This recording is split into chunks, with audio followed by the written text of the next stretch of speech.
What's going on, guys? So, I did a review video on the Maverick 88 as a budget home defense shotgun a couple months ago. And yeah, it was a good video, put some good content out on the gun, a good budget option for a home defense situation. But I did put out a piece of information that is not accurate.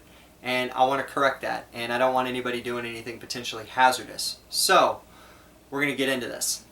So in that video, if you watched it, if you haven't, go back and check it out. Just ignore the statement that I'm correcting now because it's not a true statement. I want to make that clear. I stated that you should have a home defense shotgun loaded. Now, kind of some background on this, why I thought that was, when I was growing up as a kid, my dad would always keep a shotgun loaded in the back of the closet. You know, we never thought nothing of it. He's always like, don't touch that, it's loaded. We didn't want our butts beat, so we left it alone. We never messed with his guns growing up because we knew they weren't toys.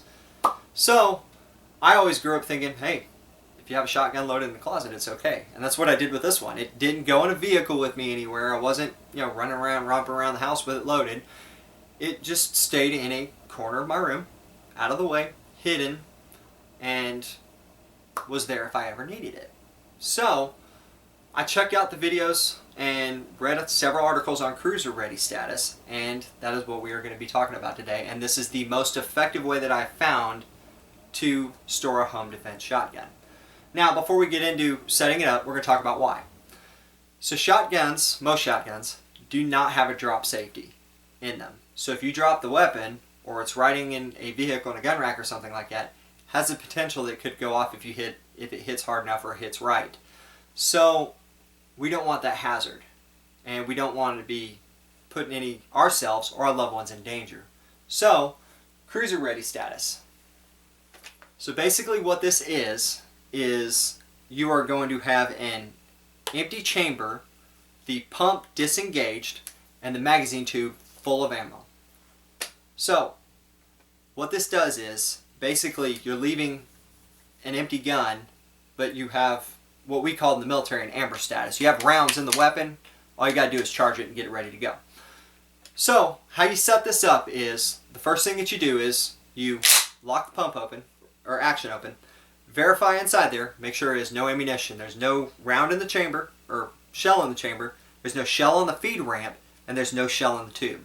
So once you've verified that, you can take the slide forward, send it home, put the weapon on fire, point it in a safe direction, and press the trigger.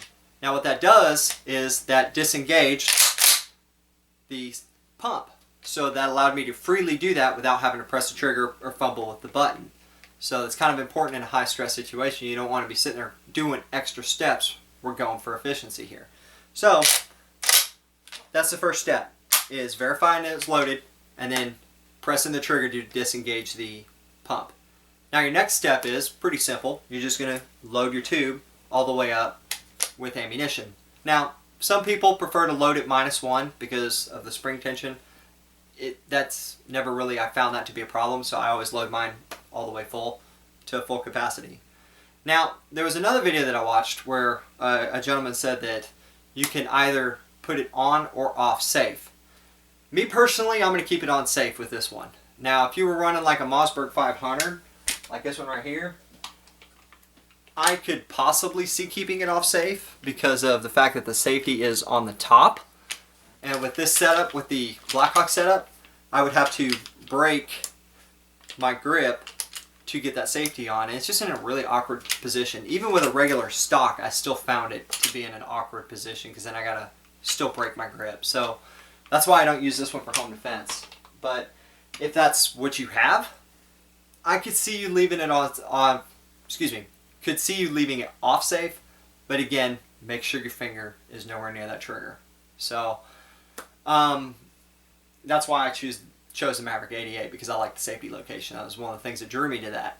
So, anyways, that is the cruiser ready status. That's how to set it up. That is how to properly keep a home defense shotgun. So do not keep a round in the chamber. So, as always, guys, if you like this video, please subscribe. I appreciate the feedback you guys gave me, because learning is not a one-way street, as I've said before. It's a two-way street, and I learn from you guys as much as you guys learn from me on any content that I put out. So I appreciate the input, you guys. You guys keep it up. I'm really grateful for you guys watching.